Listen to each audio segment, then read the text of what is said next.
Hi Scorpio, it's Christina. This is Shine Your Light Oracle. We are doing a mini reading for your sign, whether Sun, Moon, Rising, or if you're cross-watching for Scorpio.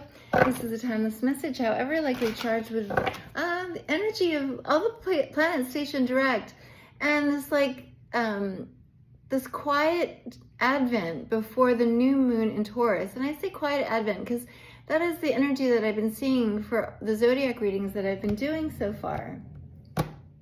And I kind of saw that also with the Queen of Pentacles, as well as the Eight of Cups that I saw for you.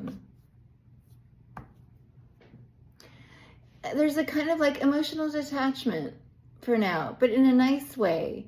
Like not having your heart set in one thing or another, but staying positive.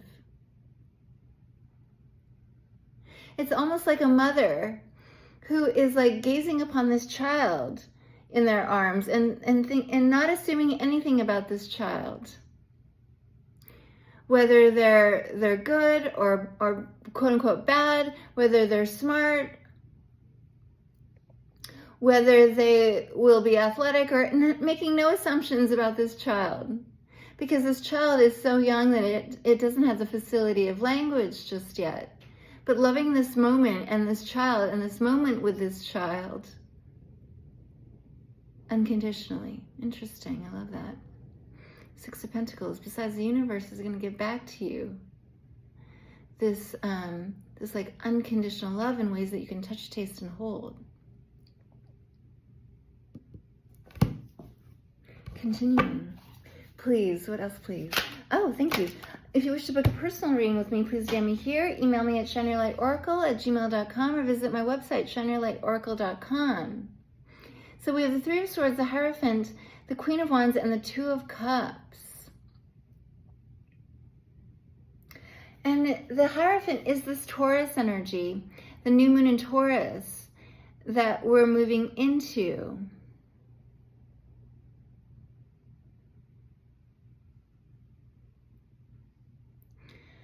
And there might be some heartbreak and disappointment that you are working through.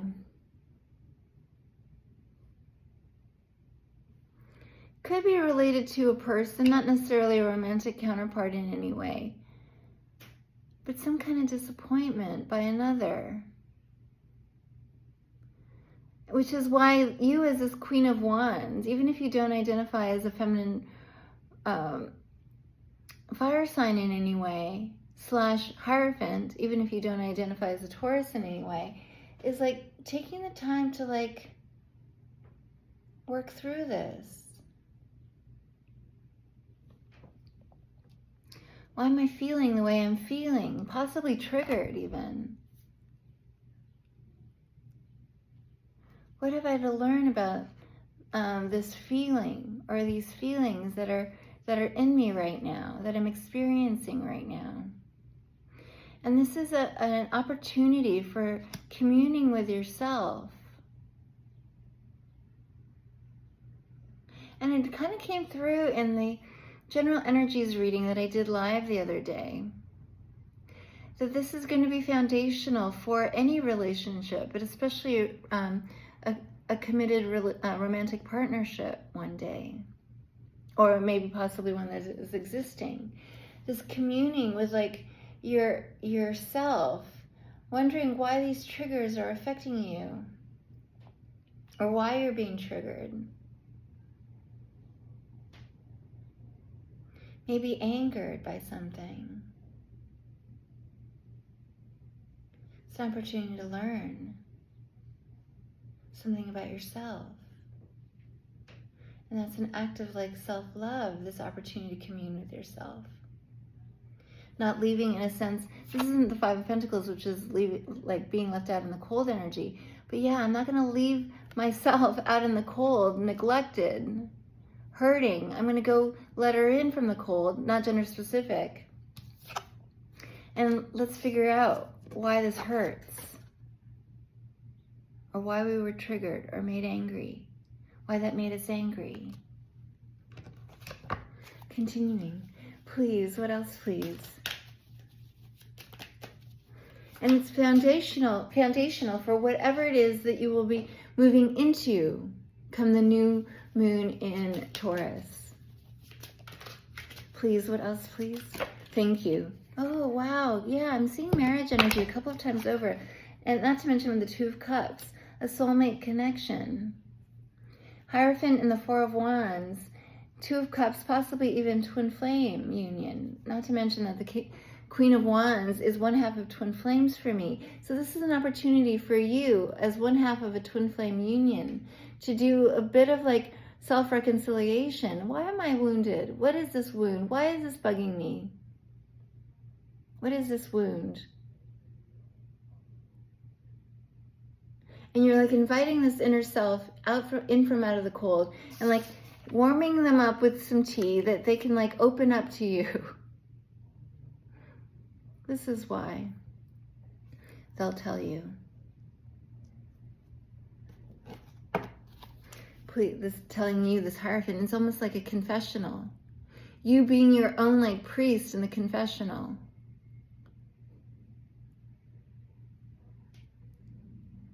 I love that.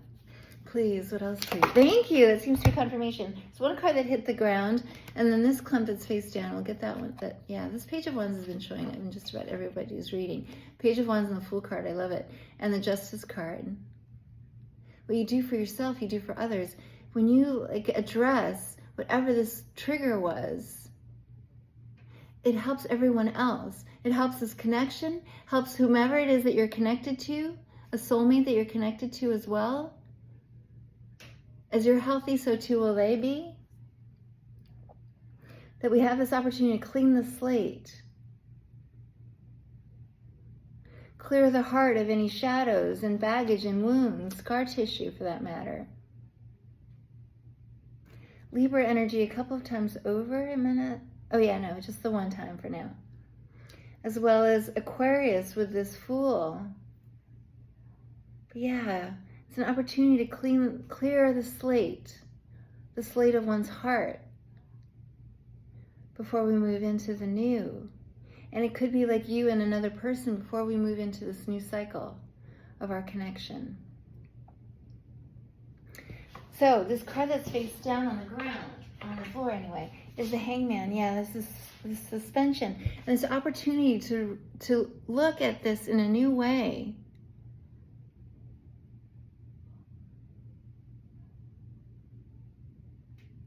As, let's say, the confessor in this confessional, sorry if I'm using like Catholic terminology, but like being the confessor that goes into that booth, the way they did in the old days, with a priest, an unseen priest, and not seeing the face of that priest, in a sense like is supposed to allow the confessor to open up freely. Freedom with this Four of Wands. You're going to open up freely to let's say this priest within yourself, the high priest within yourself, who also has the opportunity to like say, all is well, God forgives. And it's that clean slate, that absolution that allows you to move forward. Eventually, when the time comes, when the universe lets you down from this position.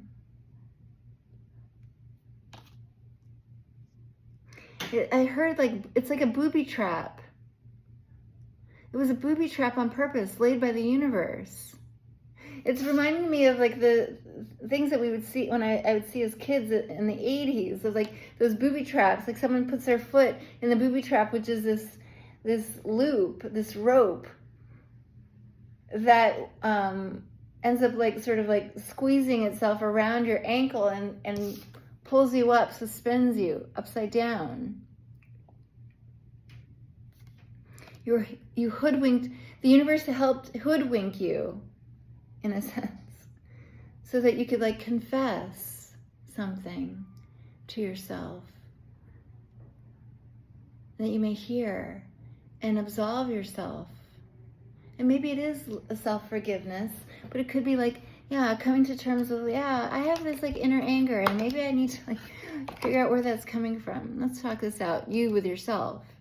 And it'll be good for your relationship or relationships And particularly if you recognize it yourself to be a twin flame, it aids and heals this twin flame connection as well. I see Pisces energy, not necessarily you or someone you're dealing with has Pisces in strong placements. Please, what else, please? Anything else, please, for my dear Scorpio, please? Thank you for watching today. Thank you. Flying right out. Ten of Swords, yeah. Yeah, this is helping you to bring an end to something that has been like pinching at the heart. Pinching even on the psyche for too long. It's now done. And it's like they hung you upside down so that you could shake this out of your body, of your heart, of your mind. And it could be also a kind of like fear of betrayal, or maybe a self-betrayal. In what ways have I betrayed myself? Maybe not spoken my truth. Could be that. Spoken honestly. No wonder, like I get mad that someone's not this is just an example. I get mad that someone's not reading my mind, but I can't expect them to read my mind. I have to communicate clearly. But I was also like taught not to speak my mind by whomever. At the bottom of the deck for you. That's just an example, but I hope it helps in some way. At the bottom of the deck, there's no one ever to blame. Knight of Wands. Yeah, you're going to leave this behind. It's an opportunity to leave it behind that you may begin on a new journey.